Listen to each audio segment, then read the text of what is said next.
Innal hamdalillah nahmaduhu wa nasta'inuhu wa nastaghfiruhu wa natubu ilaih wa na'udzu billahi min shururi anfusina wa min sayyiati a'malina may yahdihillahu fala mudilla lahu wa may yudlil fala hadiya lahu.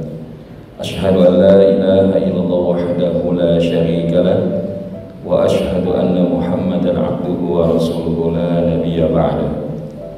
Allahumma salli wa sallim ala nabiyyina Muhammad wa ala alihi wa sahbihi wa mawalah. Amma ba'd, subhanaka la ilma lana illa ma 'allamtana innaka antal alimul hakim wa la hawla wa la quwwata illa billahil aliyyil azim. Hadirin karamun, shaimin wa shaimat yang insyaallah diberkahi dan dirahmati Allah Subhanahu wa taala. Izin menyapa kembali di pagi hari yang penuh dengan kebaikan dan keberkahan ini. Bagaimana kabarnya Bapak Ibu semua? Alhamdulillah. Semoga lafaz hamdalah yang sama-sama kita ucapkan semakin mengokohkan kapasitas kesyukuran kita kepada Allah Subhanahu wa taala. Karena Imam Al-Ghazali rahimahullah mengingatkan bahwa hakikat syukur itu ada di dalam 3 keadaan ataupun 3 perkara, yaitu ilmu, keadaan, dan amal. Ilmu syukur artinya sadar bahwa betapa banyak kenikmatan yang diterima oleh seorang hamba dari Allah Subhanahu wa taala. Makanya kalau kita mau jujur, nikmat yang Allah berikan kepada kita itu sedikit apa banyak, Bapak Ibu?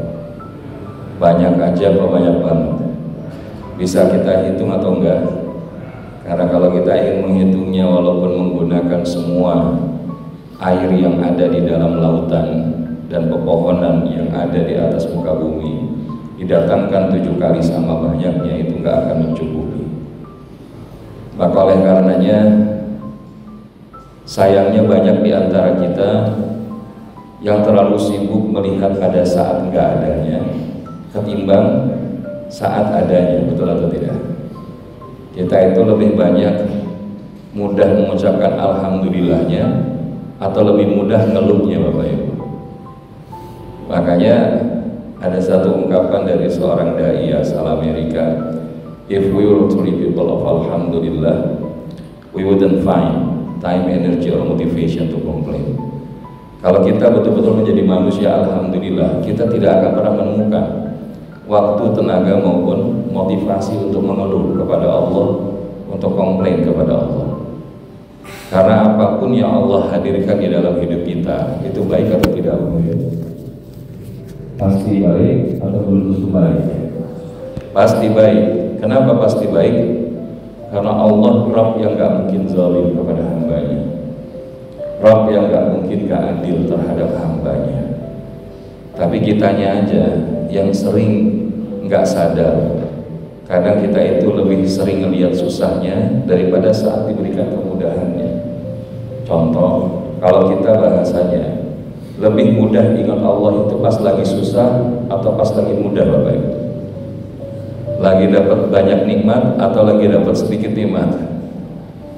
Kita kalau lagi dapat kemudahan-kemudahan, cenderungnya itu ingat Allah atau lupa kepada Allah, Bapak Ibu. Tapi pas giliran lagi susah, langsung bilang, ya Allah, kenapa saya dikasih yang kayak begini? Makanya ketika kita bisa memiliki ilmu tentang syukur, kita akan menyadari bahwa tidak ada sekecil apapun nikmat kecuali itu datangnya dari Allah. Dan itu yang perlu untuk kita terus syukuri. Man lam yashkuril qalil wa lam yashkuril katsir. Siapa yang tidak bisa bersyukur dengan yang sedikit, maka dia tidak akan bisa bersyukur dengan yang banyak. Yang kedua adalah keadaan. Keadaan di sini maksudnya adalah meluapkan rasa terima kasih itu dengan cara-cara yang diridhoinya. Salah satunya apa? Dengan tidak mengeluh dan banyak mengucapkan alhamdulillah. Mengucapkan alhamdulillah itu di setiap keadaan, Bapak Ibu.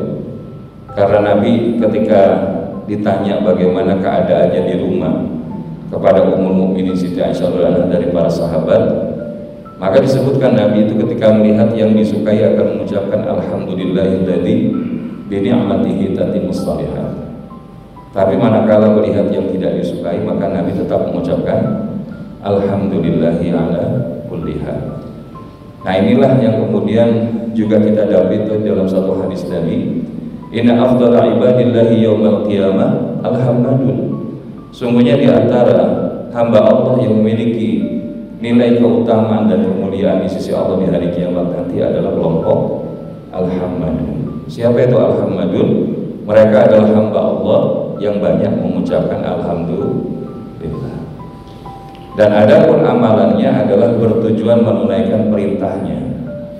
Sehingga Nabi ketika ditegur oleh Ummul Mukminin, ya Rasulullah, engkau ini hamba Allah yang maksum, diampuni dosa yang akan datang dan sebelumnya. Tapi begitu sholat malamnya panjang, lama, bahkan sampai dalam sebuah riwayat dikatakan kakinya beliau mengalami bengkak karena lamanya berdiri. Maka apa jawaban dari Nabi SAW? Afala akunu abdan syakur. Apakah aku nggak boleh jadi hamba Allah yang bersyukur? Kalau sekarang kita kemudian menggunakan penjelasan di awal ini sebagai cermin kita sudah masuk di pertengahan daripada Ramadan, nisfur Ramadan, kira-kira kita itu makin semangat atau makin kendor di Ramadan ini, Bapak Ibu? Makin semangat atau makin kendor? Dan ciri orang kalau makin semangat itu ketika datang ke pengajian duduknya nyender apa enggak? Tenang, kan satu. Tapi Ustaz, memang di sini kami disiapkan senderan supaya biar nanti tembok ini akan menjadi hujah di hadapan Allah, bahwa kami pernah bersender saat kita ngaji. Padahal Bapak Ibu janganlah bersender sama tembok, cukuplah hanya bersandar kepada Allah. Baik Bapak Ibu, kenapa? Karena kita kalau datang ke tempat majelis seperti ini harus bahagia. Makanya bahasa Al-Quran itu dalam Quran surah Yunus ayat 58. A'udzu billahi minasyaitonir rajim. Bismillahirrahmanirrahim.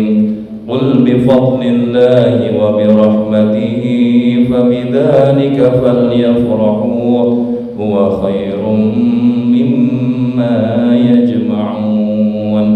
Katakanlah dengan karunia Allah dan rahmatnya hendaklah dengan itu mereka bergembira. Karunia Allah dan rahmatnya itu adalah lebih baik daripada apa yang mereka kumpulkan.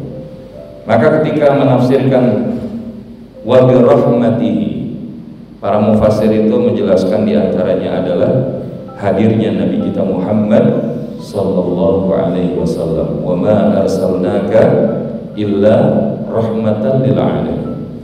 Selain daripada Rasulullah, apalagi yang disebut dengan rahmat Allah yang seharusnya kita bergembira adalah Al-Quran.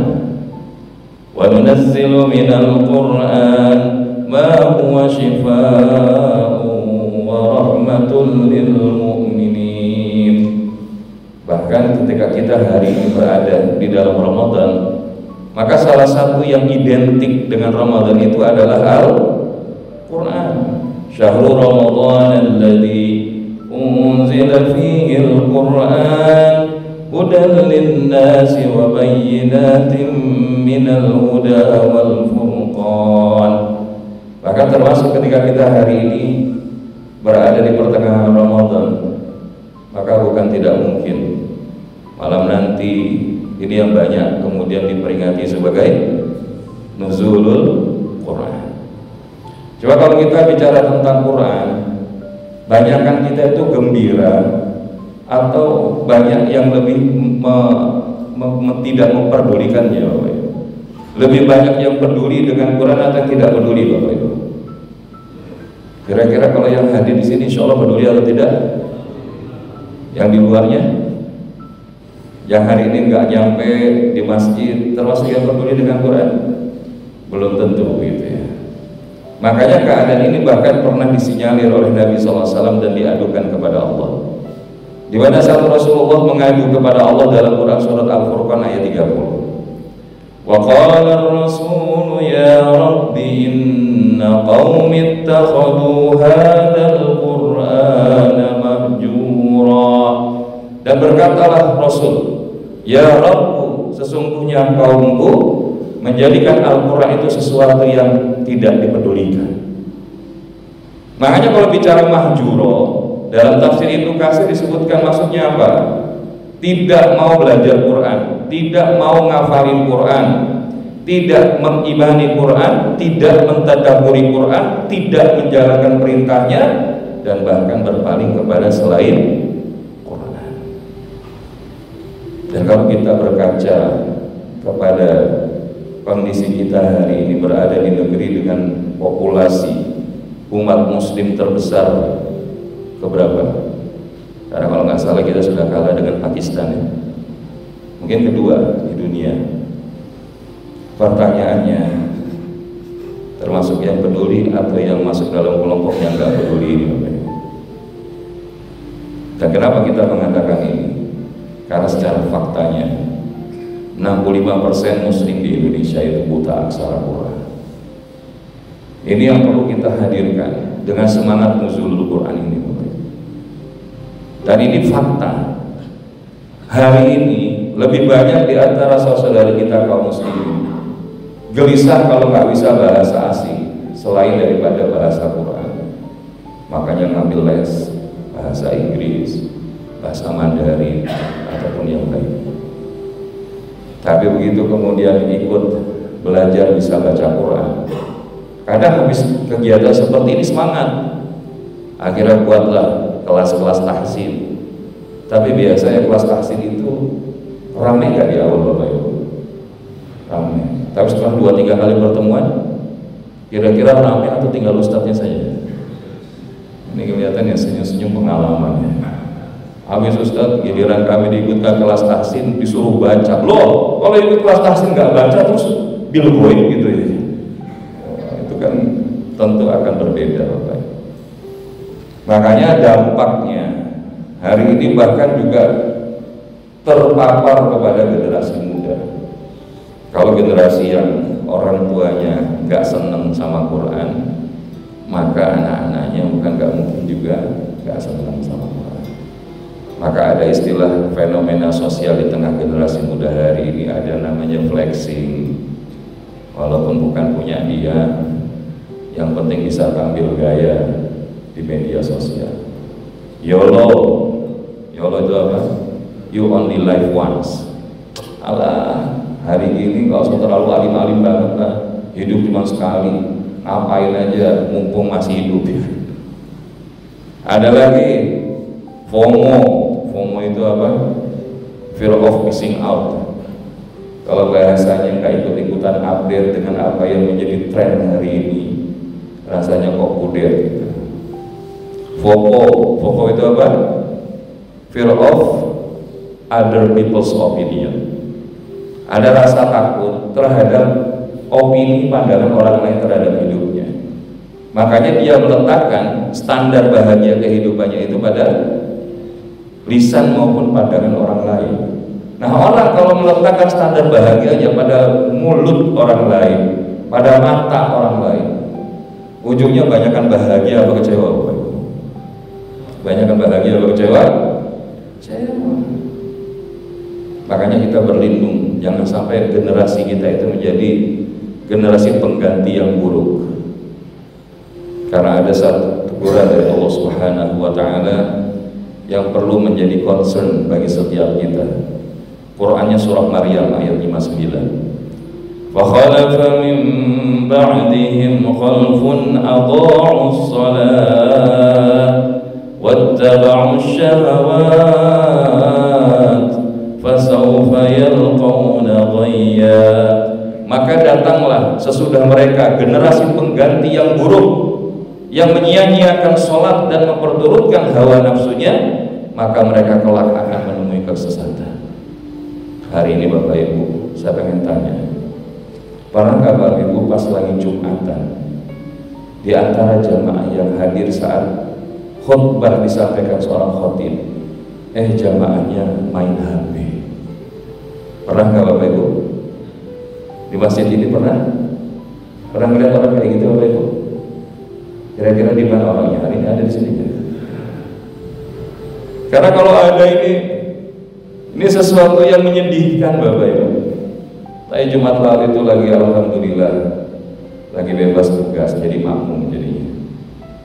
Tapi ketika kemudian pas duduk, sengaja di tengah, selisih 2 tempat duduk itu ada anak muda usia SMP atau SMA. Khatib menyampaikan khutbah, beliau asik main HP, padahal di sebelahnya ada ayahnya. Maka hari ini ada satu kekhawatiran, Bapak Ibu. Kalau generasi anak-anak kita sudah nggak concern lagi sama Quran, karena orang tuanya juga bukan nggak mungkin abai terhadap Quran. Maka kalau kita jauh dari Quran, dalam bahasa lainnya lost connection dengan Quran, itu apa-apa atau enggak apa-apa, Bapak Ibu? Bahaya atau biasa-biasa saja? Orang kalau jauh dari Quran itu hidupnya bahaya apa enggak, Bapak Ibu? Tak bahaya kan? Nah, jadi bahaya hidup ketika jauh dari Quran itu di antaranya apa? Yang pertama, berpotensi jadi orang fasik. وَلَا تَكُونُوا كَالَّذِينَ نَسُوا اللَّهَ فَأَنْسَاهُمْ أَنفُسَهُمْ أُولَئِكَ هُمُ الْفَاسِقُونَ. Dan janganlah kalian seperti orang-orang yang lupa kepada Allah, lalu Allah jadikan mereka lupa kepada diri mereka sendiri. Mereka itulah orang-orang yang fasik. Bahasanya kalau dia nggak mau baca Quran itu melupakan Allah, Bapak Ibu. Sehingga Allah akan buat dia lupa sama dirinya sendiri. Makanya Masya Allah, Bapak Ibu, seorang yang dia intens dengan Quran, bahkan sampai usia lanjut, biiznillah Allah jagain. Di antaranya apa? Dijauhkan dari pikun. Dan yang lebih menguntungkannya lagi, kalau orang dia selalu dekat dengan Quran, Allah yang akan jagain. Ada alarm di dalam dirinya kalau ada sesuatu yang tidak baik itu, maka dia akan segera menjauh. Karena ciri orang fasik itu apa? Tahu dosa tapi tetap dikerjain, itu fasik. Bahkan bukan hanya itu, orang yang jauh dari Quran jadi temannya malaikat apa bestinya setan, Bapak Ibu. Oh, kalimatnya besti, Ustaz ya. Ini bukan bahasa kami, tapi bahasa Quran. Qurannya surat Az-Zukhruf ayat 36. Wa man ya'shu 'an dzikrir rahmani nuqayyid lahu syaittanan fahuwa lahu qarin. Barang siapa yang berpaling daripada pengajaran Tuhan yang Maha Pemurah, yakni Al-Quran, maka kami akan adakan baginya syaitan yang menyesatkan, maka setan itulah yang menjadi teman yang selalu menyertainya. Itu tadi bahasanya bestinya setan. Makanya gampang terprovokasi dengan bujuk rayu setan. Apa diantaranya bujuk rayu setan yang bisa menggelincirkan kita kepada kemurkaan Allah? Di antaranya adalah gemar menunda-nunda kebaikan. Kalau ada peluang kebaikan seperti di Ramadan, harusnya kita bisa mudah baca Quran. Kita lebih sering main WhatsApp. Kita murojaah hafalan, dia main TikTokan. Bukan nggak mungkin, karena senang gemar menunda-nunda kebaikan. Akhirnya kehilangan fadliyah ataupun afdaliyahnya, keutamaannya, fadilahnya, lama-lama akhirnya bisa meninggalkan kewajiban. Makanya alhamdulillah di masjid kita ini ada toleransi. Setelah azan subuh itu memberikan ruang sedikit agak banyak dibandingkan waktu-waktu antara azan dan iqamah waktu yang lain. Karena apa? Karena antara azan subuh dan iqamah itu ada kemuliaan. Raqatul fajri khairum minad dunya wa ma fiha. Tapi tidak sedikit masjid mushola itu langsung pokoknya 10 menit setelah azan 5 menit, baru 5 menit langsung qomat. Padahal ini satu kesempatan memberikan ruang. Karena ketika ada kebaikan-kebaikan di situ, insya Allah itu masih bisa mendapatkan keutamaan. Yang kedua adalah berprasangka buruk kepada Allah. Itu diantara bujuk rayu syaitan juga. Sehingga kadang-kadang kita berprasangka sama Allah itu prasangka yang gak baik. Maka di Ramadan ini penting kita untuk menjaga lintasan prasangka Bapak Ibu. Karena apa? Setiap lintasan prasangka itu adalah doa, dan setiap doa pasti akan dikabulkan sama Allah. Yakin kan? Nah kalau hari ini mudah-mudahan insya Allah yang bertahan ikut kajian ini baik online maupun offline, Allah izinkan insya Allah bisa i'tikaf di akhir Ramadan di tanah suci. Yang jawab sedikit, insya Allah yang jawab yang berangkat. Kenapa? Karena bilang, kalau misalkan kita bilang nggak mungkin lah Ustaz, duit dari mana bisa berangkat? Itu berarti kita melimitasi diri kita di hadapan Allah. Karena level nggak mungkin itu buat Allah itu nggak ada. Kita menggunakan kata nggak mungkin itu karena versi kita sebagai manusia. Dan yang ketiga adalah putus asa. Itu diantara bujuk rayu syaitan. Ada orang yang ketika kemudian berupaya istiqomah dalam kebaikan, udah Ustaz saya nggak sanggup. Padahal ketika kita memang berletih-letih di dalam kebaikan, maka mesti ujungnya itu akan membahagiakan orang lain. Maka oleh karenanya, ketika kita jauh dari Quran, bukan hanya dua ini, bahkan berpotensi hidupnya itu mengalami apa yang disebut dengan kehidupan yang sempit. Surahnya Toha ayat 124. Wa man a'rada 'an dzikri fa inna lahu ma'isyatan danka wa nahsyuruhu yaumal qiyamati a'ma. Dan barang siapa berpaling daripada peringatanku, maka sesungguhnya baginya penghidupan yang sempit. Apa maksudnya penghidupan yang sempit? Apakah dia miskin? Belum tentu. Bisa jadi dia berkecukupan bahkan berlebih. Apa dia orang yang tidak punya kedudukan pangkat jabatan? Bisa jadi. Tapi hidupnya sempit karena apa? Jauh dari Quran. Bahkan kehidupannya nanti di akhirat dibangkitkan dalam keadaan tidak melihat. Dan ini kemudian komplain ke Allah. Rob, kenapa dibangkitkan dalam keadaan tidak melihat pada waktu di dunia bisa melihat? Tapi apa kata Allah? Kadzalika tatska ayatuna fanasitaha wa kadzalikal yauma tunsa. Demikianlah telah datang kepadamu ayat-ayat kami, maka kalian melupakannya, dan begitu pula pada hari ini kalian pun dilupakan. Maka Bapak Ibu jamaah yang dirahmati Allah Subhanahu wa taala, maka kembali lagi renungan yang perlu kita hadirkan di pagi hari ini, bahwa Rasulullah telah mengadukan keadaan kita kepada Allah. Padahal renungan yang juga perlu kita hadirkan. Al-Quran dalam hidup kita itu luar biasa, nggak Bapak Ibu? Dahsyat nggak dalam hidup kita itu? Apa bukti dahsyatnya Quran? Law anzalna hadzal Qur'ana 'ala jabalin la ra'aitahu khashi'an mutasaddian min khasyatillah. Itu kalau Quran diturunin di gunung Bapak Ibu, gunung itu hancur berkeping-keping. Karena apa? Takutnya kepada Allah. Tapi kita kadang-kadang dibacain Quran yang ada malah kepanasan. Hati-hati kalau kita dengar Quran udah nggak seneng, bosen, bahkan ngerasa jenuh, hati-hati. Padahal Allah Subhanahu wa taala menyebutkan dalam Quran surah Yunus ayat 57, Ya ayyuhan nasu qad ja'atkum mau'izatun min rabbikum. Abdullah bin Abbas yang menafsirkan Quran sampai generasi sekarang, Ibnu Katsir, Al-Baghawi, bahkan kalau ulama Nusantara itu ada Buya Hamka, kemudian Profesor Murisma. Jadi terus berkembang. Sekarang referensi mana yang bisa dibahas sampai berbelas-belas. Ini kita maksudnya.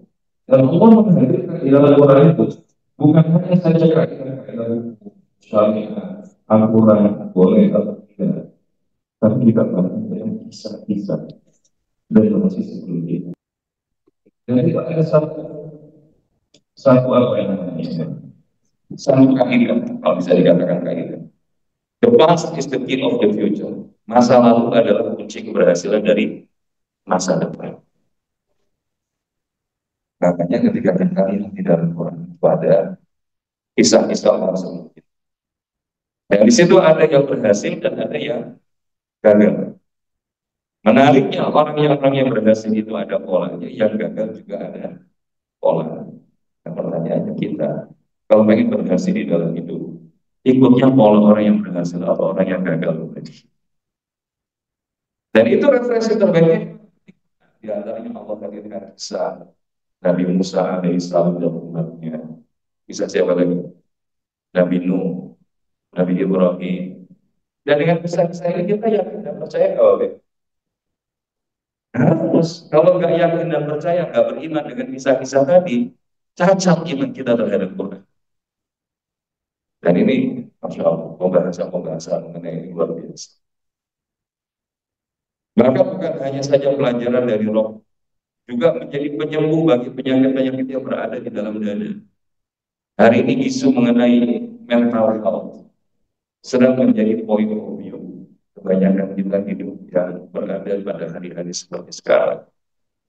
Orang kelihatannya sehat fisiknya, tapi banyak yang mengalami kondisi mental illness, kesehatan jiwanya terganggu. Maka dari muncul flexi, FOMO, YOLO itu baru sebagian kecilnya. Yang besarnya, sehingga akhirnya mereka hidup yang menjadi manusia-manusia yang egois, yang bahasanya nggak merasa jeli, melakukan keburukan, kezaliman, kejahatan dengan keserakahan dan ketamakannya. Bahkan mereka yang mengalami mental illness ini termasuk orang-orang yang nggak mudah jawab. Maka Bapak Ibu yang dirahmati Allah, ini yang kemudian bisa berdampak kepada penyakit-penyakit fisik kita ini. Makanya Allah menghadirkan Quran itu sebagai syifa. Allah tidak menggunakan diksi ad-dawa sebagai obat, tapi Allah bilang adalah syifa sebagai penyembuh, penawar. Kenapa nggak pakai dawa? Karena obat itu kalau kebanyakan yang terjadi apa? Over. Kalau bahasanya nggak sesuai dosisnya, yang terjadi apa? Nggak berdampak. Berbeda dengan syifa, maka dia akan selalu sesuai dengan keadaan apapun kita. Kita lagi sedih baca Quran, lagi senang baca Quran, lagi diuji sakit baca. Dan itulah yang akan menjadi syifa di manusia. Bahkan menjadi hudan warahmatul lil mu'minin, petunjuk serta rahmat bagi orang-orang yang beriman. Dan harapan kita di Ramadan ini, ketika umat Islam kembali kepada Quran, reconnect with Quran, maka inilah yang akan mengembalikan kejayaan. Karena hari ini umat Islam sebetulnya ditakdirkan jadi umat yang menang, Bapak Ibu. Tapi kok kenapa kita hari ini adanya di belakang, gampang ditindas oleh umat yang lain? Karena salah satunya bukan tidak mungkin lemahnya persatuan kita, karena di antara kita banyak yang jauh dari Quran, mimpuhul Quran. Maka bagaimana hari ini dengan momentum Ramadan kita berupaya untuk bisa reconnect with Quran. Mudah-mudahan insya Allah di dalam kesempatan pagi hari kita ingin belajar. Karena kalau kita berbicara tahapan berinteraksi dengan Al-Quran, boleh jadi di antara kita berada di dalam 4 tahapan ini. Yang pertama ada kelompok yang kemudian bahasanya melihat Quran itu hanya sebagai buatan. Ada juga yang melihatnya sebagai doktrin atau turunan. Tapi kemudian ada yang sudah menemukan Quran sebagai kebenaran, bahkan menjadikannya jalan hidup. Dan apa cirinya daripada masing-masing fase tadi? Maka kalau kita lihat kelompok yang melihat Quran itu, ini kan buatannya, mohon maaf, Rasulullah Muhammad SAW. Maka dia akan melihat bahwa Quran ini sesuatu yang dia tolak, bahkan ngejek Quran, musuhin Quran, meremehkan Quran, mempermainkan Quran, seakan-akan ya, biasa. Ini kan penipuan, membuat orang kemudian memiliki pandangan-pandangan kekerasan dan lain sebagainya. Lainnya lebih Bapak Ibu. Kemarin saya sempat, mungkin tidak ada Bapak Ibu juga sudah pernah lihat video di media sosial tentang ChatGPT yang itu dikembangkan dari artificial intelligence. Sekarang saya pengen tanya, manusia paling tinggi kalau diukur IQ-nya paling tinggi berapa? 130, betul? ChatGPT itu berapa? IQ berapa? IQ-nya 300.000. Dan dia bukan dibuat oleh orang muslim, tapi kemudian dilakukan sosial eksperimen. Ditanya, ChatGPT, apa agama yang hari ini masih berada dalam kondisi yang murni? Dia jawab, Islam. Apakah yang diajarkan Islam itu kekerasan? No. Lalu apa yang diajarkan oleh Islam? Cinta, kasih sayang, dan berdamai. Tapi bukankah kemudian di dalamnya ada yang mengajarkan untuk berperang? Itu hanya sebagian kecil. Karena ini adalah di antara ajaran untuk mendorong mereka menjaga diri saat Islam. Lalu kalau begitu bagaimana dengan konsep-konsep Tuhan di luar Islam? Apakah itu konsep yang benar? Tidak. Dan ini yang jawab, mohon maaf Bapak Ibu, bukan yang bahasanya kaleng-kaleng karena mendesain sama dan lain-lain. Karena mendesain AI itu dibuat dari saraf seperti saraf wajahnya manusia dengan big data, sehingga kalau bahasanya muncul pattern yang benar, dia akan menjawab sebagaimana yang dia ketahui. Makanya sekali Elon Musk itu sampai itu, ini yang paling membahayakan bagi kehidupan manusia. Karena kalau di antara kebenaran itu reveal, maka sehebat apapun manusia itu, pada akhirnya akan mengakui Islam adalah diulah. Dan Allah sudah menyebutkan dalam Quran, "Walladzi arsala rasulahu bil huda wa dinil haq liyudhhirahu 'ala ad-din." Bahkan dikatakan, ChatGPT, kalau kamu kemudian mau masuk Islam, ya kata. Maka sekarang hari Bapak Ibu, kami kepada Allah harusnya tahun ini berangkat kembali dari untuk memenuhi undangan dakwah dari Hizbut Tahrir Amerika. Tapi karena satu dan lain hal, pada mana di alam sosial satunya, maka rasanya berat.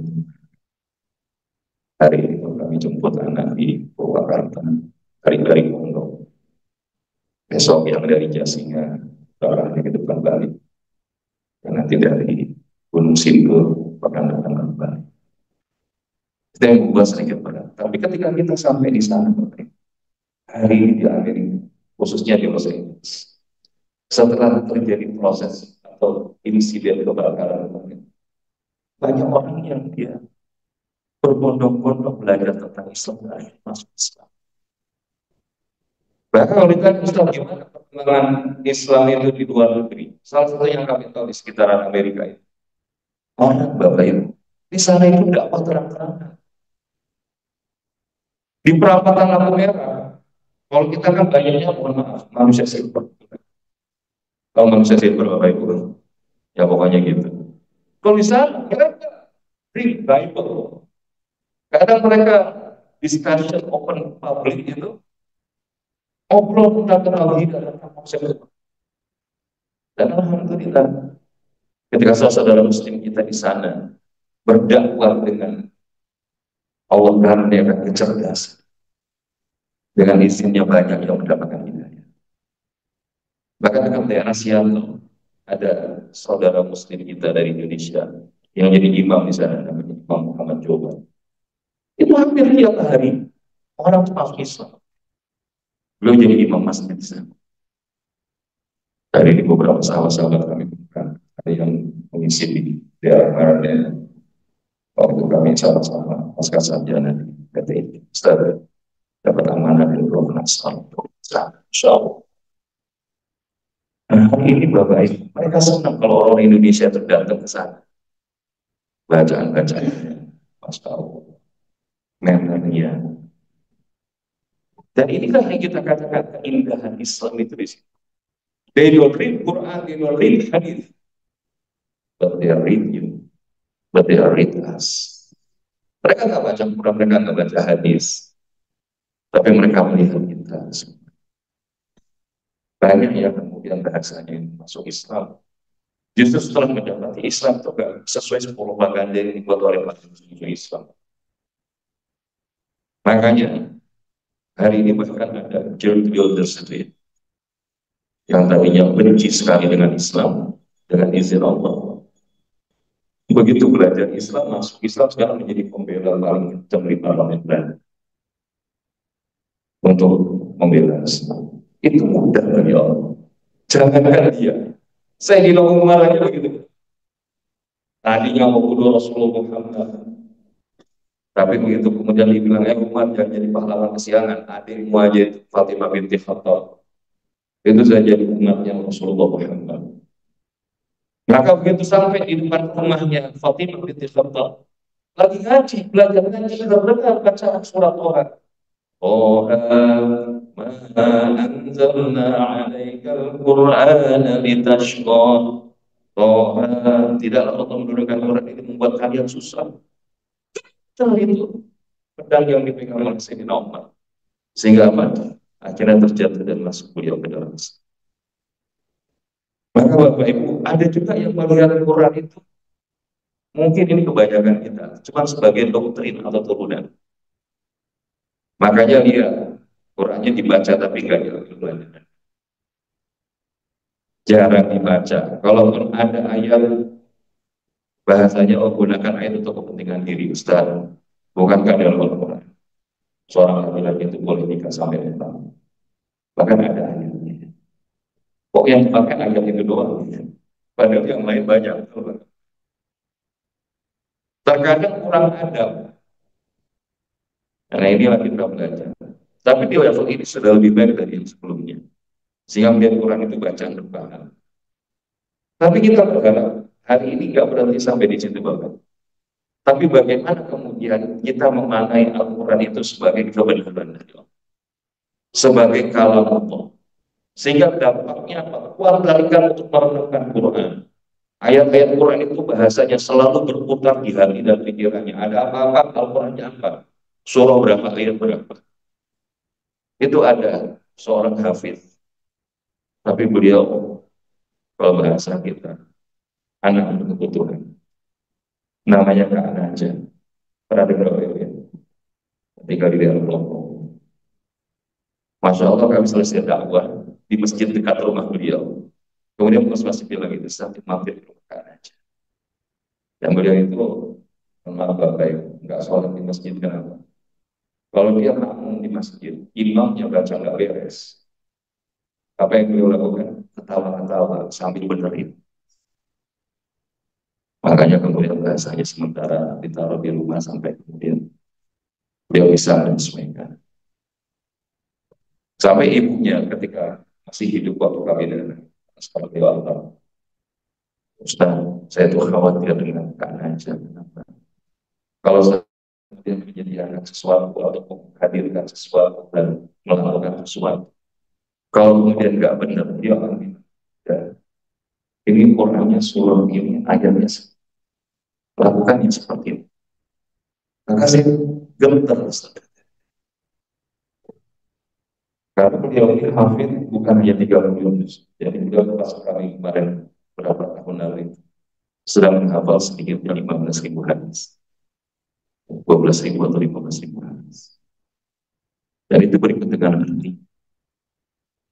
Mereka yang mohon maaf Bapak Ibu, orangnya Bahkan secara fisik kelihatan tidak sempurna sebagaimana kebanyakan orang bisa hafal.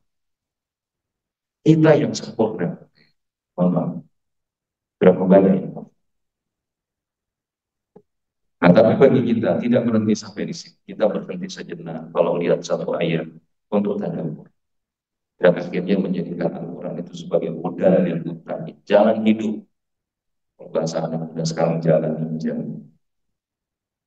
Sehingga harinya nggak lepas dari Quran, selalu ingin merespon sesuai Al-Quran, rela memilih wahyu bukan nafsu, punya kekuatan batin yang besar, bahkan dikejutkan dengan keajaiban-keajaiban. Sebagai penutup Bapak Ibu, maka lalu bagaimana kita mengaktualisasikan sebagai modal ilmu tadi?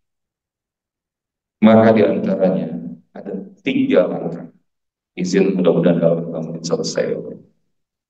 Living Quran Spirit, karena Al-Quran sebagai petunjuk, hidayah, dan rahmat kemuliaan bagi manusia. Maka yang pertama adalah ta'alluq bil Quran. Inilah kunci bagaimana kita reconnect with Quran. It starts from dependence on Quran. Ta'alluq bil Quran, merasa butuh dengan Quran. Jadikan ayat Quran itu seakan-akan turun kepada kita. Sekarang pertanyaannya, kita udah tergantung belum sama Quran? Merasa butuh gak?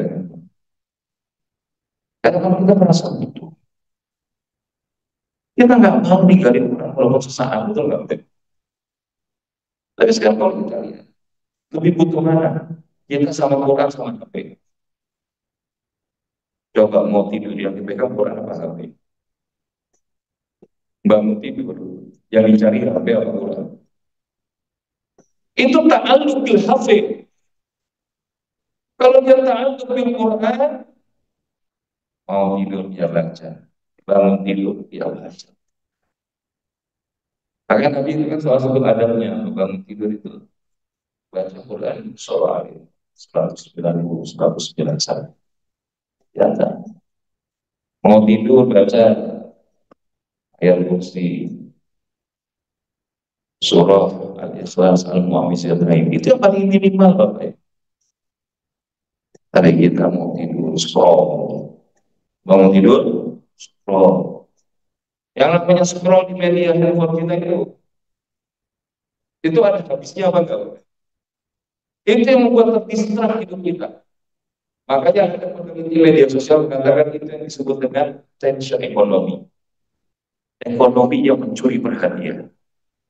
Dan hari ini betapa Ramadan ini menjadi berkurang bahkan hilang maknanya ketika kita jauh. Maka masuk di pertengahan terakhir Ramadan, setengah kedua Ramadan ini, jangan kasih kendor Bapak Ibu. Salah satunya gas dengan Quran. Ada jeda waktu di bulan ini. Jangan gara-gara mendengar ada di kata-kata sehat yang disampaikan oleh para penyembuh kebaikan bahwa diamnya orang puasa dihitung zikir, tidurnya adalah ibadah. Makanya begitu habis sholat subuh sampai menjelang buka apa yang dilakukan. Ketika bangun bangun kata Ustaz. Maksudnya kalau tidur itu ibadah, apalagi kalau tidak tidur. Kalau anak-anak tidur wajar. Sudah sampai sujud di. Karena saya ingin jemput abang yang pondok, kamunya lebih awal. Tapi Bapak Ibu kalau kita udah biasa mau bangun jam berapa, itu kaidahnya nafs, never sleep after subuh. Kita ngaji ngantuk-ngantuk bangun, ambil wudhu. Kalau mau tidur nih udah selesai syuruk, selesai sedikit mendekati Tuhan, mau tidur boleh. Kalau ibadah subuh jangan tidur. Ngantuk baca Quran. Dan kalau kita kemudian ngantuk pas lagi baca Quran, istirahat sebentar, jangan terlalu juga dipaksa. Orang waktu udah ngantuk baca Quran, apa yang terjadi?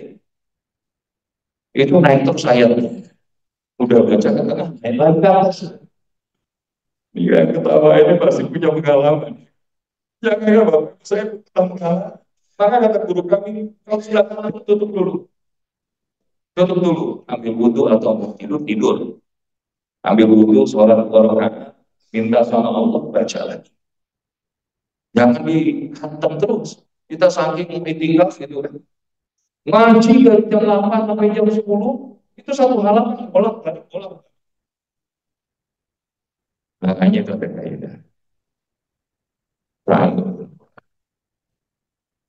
maka kalau kita sudah merasa kita tuh merasa hilang kalau nggak baca Quran.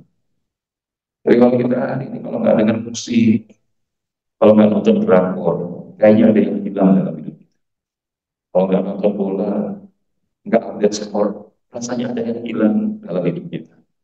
Tapi giliran nggak baca Quran, menang-menang kayak tenang-tenang aja. Bapak Ibu, yang kedua, bagaimana kita reconnect with Quran? Understanding messages of Quran. Bukan di Quran, mengenali dan mengetahui hak daripada Al-Quran, yaitu apa? Memahami pesan, isi, kandungan, dan total. Inilah kenapa kita bahasanya hadir di majelis ilmu. Kita mengundang guru-guru kita untuk membahas ayat-ayat Quran. Karena kalau kita sendiri, bisa jadi kita memahaminya selama itu. Maka hari ini Bapak Ibu ada kelompok di antara umat Islam yang bahasanya gini, udah memahami Quran itu gak usah pakai hadis Nabi. Karena hadis Nabi itu dibawa oleh Imam Bukhari, kalau mereka nggak sebut imam. Dibawa Bukhari itu kan setelah sekian abad Rasulullah wafat. Nah kalau kita bilang, ini orang ngaji kurang jauh, mainnya kurang jauh. Maksudnya apa? Ilmu mustalahul hadis itu nggak semudah yang kita bayangkan. Bagaimana verifikasi hadis itu, mana yang sahih, mana yang hasan, dan seterusnya, mana yang dhaif. Makanya ada kutub sittah, ada kutub tis'ah. Di antara imam hadis ini itu siapa? Imam Bukhari. Imam Bukhari. Untuk memastikan hadis itu betul atau tidak, maka beliau rela berjalan puluhan bahkan ratusan kilometer hanya untuk memastikan yang menyampaikan ini benar atau tidak. Itu benar, maka beliau salat sunat 2 rakaat minta kepada Allah dan dia tulis. Makanya kadar kualitas kesahihan hadis Imam Bukhari itu di atas dari itu. Tapi bukan berarti Imam Muslim, An-Nasai, kemudian At-Tirmidzi, kemudian Ibnu Majah, Abu Dawud, Ahmad, dan seterusnya itu tidak penting, bukan. Makanya bagaimana kita memahami pesan, isi kandungan dan total Al-Quran. Begitu ketika kita belajar Quran, kita akhirnya di antaranya belajar korelasi antara surat dengan ayat. Contohnya belajar surah Ali Imran. Ini ayat surah tentang apa Bapak Ibu? Tentang keluarga. Karena ada figur-figur Nabi Rasul yang lain. Itu enggak disebutkan Ali Ibrahim, Ali Nuh, Ali Yunus. Kenapa? Karena dalam surat Ali Imran ini berbicara tentang keluarga. Ada Imran, ada Hannah, dan ada anaknya siapa? Maryam. Maka inilah komponen keluarga. Ayah, ibu, anak, anak. Tiga. Maka surat Ali Imran surah ketiga. Al-Isra. Al-Isra itu surat berapa? 17. Di antara kandungan dalam surat Al-Isra itu tentang peristiwa Isra. Ya. Nabi mendapatkan perintah untuk menjalankan ibadah sholat 5 waktu. Berapa jumlah rakaat sholat 5 waktu? 17. Makanya surat Al-Isra surah ke, ini nggak perlu ditulisin ya. Kalau saya bilang nanti An-Nisa. An-Nisa ini surah berapa? Karena di dalamnya ada, ini kalau yang kawan udah paham, kalau saya dilanjutkan. Tapi yang ingin kami sampaikan Bapak itu bagus. Belum dijawab kata-kata dalam Quran, Masya Allah. Itulah yang bahasa Quran akan ada habisnya. Ini perspektifnya dari motivasi. Tapi kalau kemudian perspektifnya dalam linguistiknya, nahsorofnya, ya Allah, asbabun nuzulnya, dan aspek-aspek yang muncul dalam Quran ini tidak akan cukup umur kita. Makanya jangan pernah berhenti itu menjadi pembelajaran. Khairukum man ta'allama al-Quran. Dan yang terakhir, Bapak Ibu yang dirahmati Allah, adalah practicing the living Quran. Takhalluq bi akhlaqil Quran. Takhalluq bi akhlaqil Quran. Berakhlak dan menyerap pesan moral dalam Quran. Karena pernah datang sahabat kepada Ummul Mukminin, bagaimana akhlak Nabi? Karena khuluqun Nabi sallallahu alaihi wasallam Quran. Akhlaknya Nabi itu adalah Al-Quran. Jadi semua isi Quran dijalankan di dalam kehidupan Nabi sallallahu alaihi wasallam. Pertanyaan, ada jumlah ayat di dalam Quran itu berapa jumlah? Berapa jumlah ayat dalam Quran, Bapak Ibu? 6.236 ayat. Sepakat? Pertanyaan yang kedua, berapa ayatkah yang sudah kita hidupkan dari 6.236 ayat? Sudah berapa ayatkah yang sudah kita hidupkan dari 6.236 ayat? Ini yang perlu kita kejar di Ramadan ini. Harus punya target baca, target paham, target mengamalkan, target untuk bisa mendapatkan. Makanya insya Allah Bapak Ibu, sesungguhnya Ramadan ini Allah hadirkan karena Allahnya itu kangen sama kita. Allahnya rindu kepada kita. Maka dalam satu potongan doa kita minta perlindungan kepada Allah. La taj'al musibahana fi. Ya Allah, jangan Engkau jadikan musibah pada kami itu menimpa.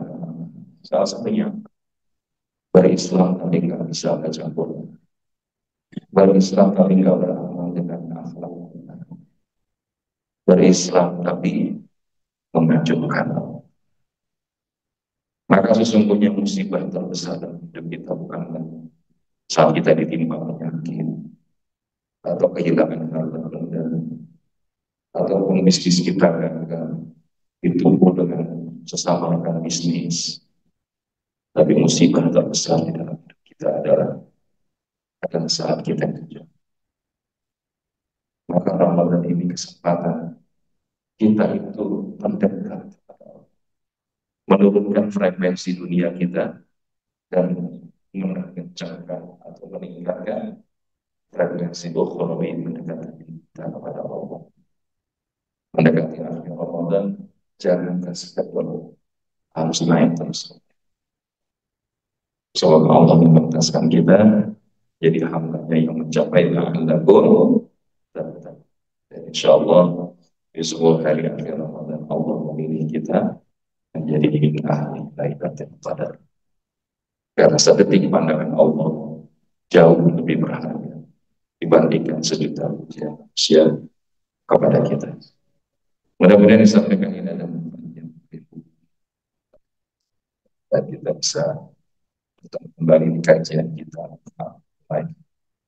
Insya Allah kajian serial yang sudah kita bahas di pertemuan sebelumnya dan akan kita lanjutkan mudah-mudahan pasca. Jazakumullahu khairan katsiran hadallahu wa ajmain wa la'afwa minkum subhanallah wa bihamdika asyhadu an la ilaha illa anta astaghfiruka wa atubu ilaik. Assalamualaikum warahmatullahi wabarakatuh.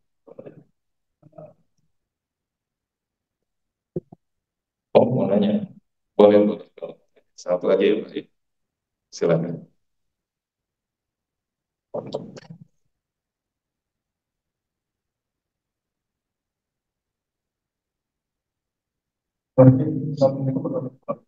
Waalaikumsalam. Pernah seorang beliau masih namanya makanya kita banyak kepada kita. Pak kita apa kepada satu kitab suci yang hanya satu di dunia, satu umatnya. Mereka itu bilang bahwa itu ada Al-Quran. Betul. Dan tentu ada ilustrasi. Seandainya kitab suci semua agama itu apakah sopadanya, apakah musafnya, apakah ada mungkin dibuang ke laut. Satu-satunya yang masih bertahan pertanyaan Al-Quran. Karena Al-Quran ada di kepala habisnya. Artinya walaupun Al-Quran adalah semua satu yang ada dalam Al-Quran karena ada habis, artinya ada di kepala habis. Ya, satunya itu mana Ustaz? Iya. Bismillahirrahmanirrahim. Waalaikumsalam warahmatullahi wabarakatuh. Terima kasih atas pertanyaannya. Sallallahu alaihi wasallam Allah dengan segala firman. Ada satu ayat tidak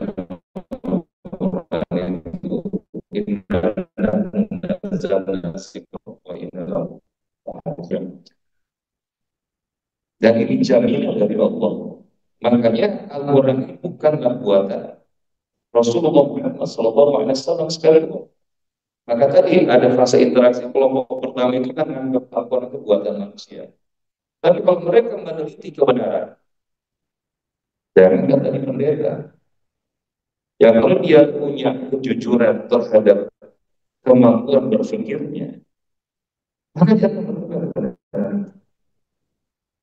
Makanya inilah yang menjadikan kenapa mereka yang mencari kebenaran di dalam Al-Quran, maka akhirnya menjadi orang-orang yang memiliki keberhasilan di dalam kehidupan. Tapi sebaliknya mereka yang dulunya menjadi seorang muslim, kemudian belajar Al-Quran, kemudian dia murtad, meninggalkan Quran, meninggalkan Islam, justru dia menemukan penderitaan dan pengalaman di dalam hidup. Wallahu a'lam bishawab. Namun yang ingin kita sampaikan tadi, apakah Al-Quran itu memang di antara penjagaan Allah itu melalui para penghafal-penghafalnya? Hari ini dengan izin Allah, kalau saya tidak keliru, ada itu Ustaz Yusuf Mokoginta. Beliau dulunya juga seorang non-muslim, tapi kemudian belajar Islam, bahkan beliau memberikan challenge.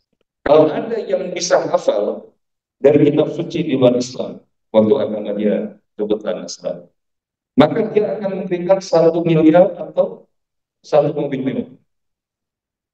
Dan itu nggak bisa dibuktikan. Tapi sebenarnya Quran, anak kecil saja Bapak Ibu, dengan izin Allah, kalau dia kemudian dihadirkan untuk bisa menghafal Quran, maka mereka bisa aja. Bahkan kalau misalkan dia kan anak Ustaz, cara menghafalnya itu ibarat menulis di atas batu. Tapi kalau kita yang hari ini sudah manula, misalkan, atau jelita, atau apa lagi, balita. Ada jelita, balita, apa lagi? Ya salita sudah 50 tahun ya. Itu rasanya menulis di atas kayu. Kata siapa? Pernah ada seorang yang mengikuti program menghafal Quran di usia 60-an tahun.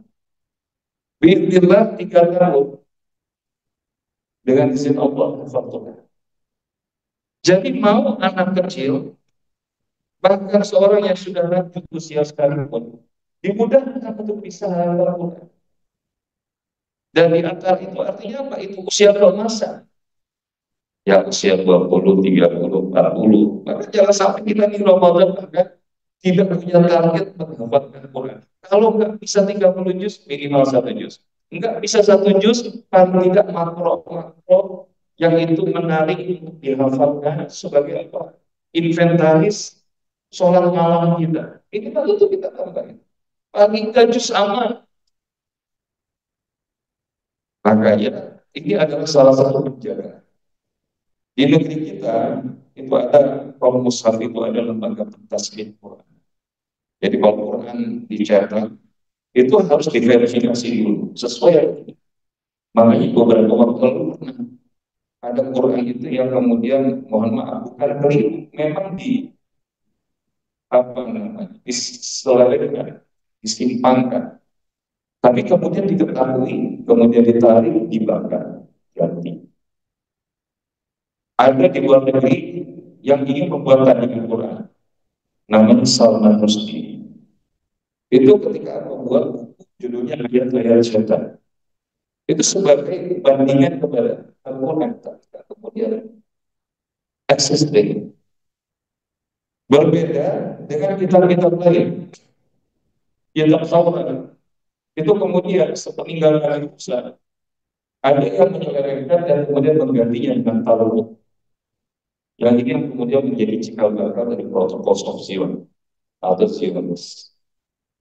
Kemudian Nabi Isa diturunkan di dalam Injil. Sepeninggal Nabi Isa, maka muncullah yang kemudian hari ini kemudian kita menerapkan jenis kitabnya sebagai disebut sebagai Alkitab. Tapi kemudian sepeninggal Nabi Isa, maka inilah yang Allah sempurnakan. Makanya kalau dibilang Al-Quran itu adalah penyempurna daripada kitab-kitab terdahulu. Makanya ketika Sayyidina Umar di depan Nabi itu bukan kitab Taurat, maka Nabi merah pada Nabi, kemudian mengatakan, ya Umar, Anda yang besar hari ini datang, hari ini ada, maka dia akan ikut dengan apa? Jadi kalau kita hari ini, kalau bukan kita memiliki kepentingan untuk dakwah, belajar kitab-kitab yang lain itu perlu selalu dukungan. Pertama adalah kebaikan dari Allah, yang kedua kekuatan hidayah tauhid. Makanya ada Dr. Zakir Naik, kemudian ada beberapa ulama-ulama muslim yang Abu Dida, yang kemudian mereka mempelajari kitab-kitab lain dan menemukan kelemahan-kelemahan bahwa ini kalau buatan manusia itu pasti ada kelemahan. Tapi kemudian ketika di-compare dengan Al-Quran, maka Al-Quran justru ketika mereka mengatakan kelemahan dan itu dibantah oleh para ulama-ulama Al-Quran dari Muslim, maka justru inilah yang menjadi pembuktian dari al-kitabu la raiba fihi hudan lil muttaqin. Maka ini yang harus kita yakini. Maka sebagai penutup, penting bagi kita itu untuk menjadikan Quran sebagai pemimpin hidup kita. Maja'al Qur'ana imama qadahu ilal jannah. Wa man ja'al Qur'ana qalba saqahu ilal nar. Barang siapa yang menjadikan Quran itu sebagai imam, pemimpinnya, maka Al-Quran itu akan membimbingnya menuju surga Allah. Bahkan dalam riwayat yang lain akan memberikan syafaat. Dan kalau Al-Quran, fa'innahu ya'ti yawmal qiyamah syafi'an kas'ari. Baca Al-Quran, maka nanti di hari kiamat Al-Quran menjadi syafaat bagi siapa yang membaca. Tapi sebaliknya, wa man ja'ala Al-Qur'ana khalfa, siapa yang menjadikan Quran di belakangnya, maka Quran itu satu ilannya berpihak kepada neraka Allah Subhanahu wa ta'ala. Maka inilah kesempatan kita di Ramadan, jangan sampai kita jauh dari Quran. Kesempatan kita reconnect di Quran. Kalau kita hari ini nggak paham, belajar. Kalau kita nggak yakin, cari dulu. Karena jangan sampai kemudian kita menyimpulkan hanya sebatas dengan pemahaman dan pengetahuan pikiran kita yang sangat bagus. Dan mudah-mudahan pertanyaan yang tadi Pak Haji sampaikan ini menjadi penguatan bagi kita. Bahkan mereka, orang-orang di luar Muslim pun, pemuka-pemuka agama mereka, kalau mereka jujur belajar Quran, bukan tidak mungkin Allah berikan hidayah kepada mereka. Dan kemudian kita yakin bahwa Quran itu Allah yang menjaganya dengan hanya Allah. Para hafid itu hanya salah satu saja. Makanya kalau dulu kenapa mereka tidak langsung menuliskan, karena dulu waktu Al-Quran turun, maka sahabat itu langsung membaca, memahami, dan langsung mempraktekkan, mengamalkan. Tapi setelah itu generasi berikutnya sudah mulai habis, baru kemudian dituliskan. dikumpulkan ada banyak para hafiz yang syahid di medan pertempuran. Maka kemudian para hafiz itu mengumpulkan tulisannya, dikumpulkan oleh Sayyidina Utsman, maka ini disebut sebagai Mushaf Imam. Dan itulah yang sampai sekarang hadir di Wallahu a'lam. Mudah-mudahan bisa menjawab Bapak Ibu ya. Kita cukupkan dengan membacakan alhamdulillah, alhamdulillahirabbil alamin. Wal muwaffiq ila aqwamit thoriq. Assalamualaikum warahmatullahi wabarakatuh.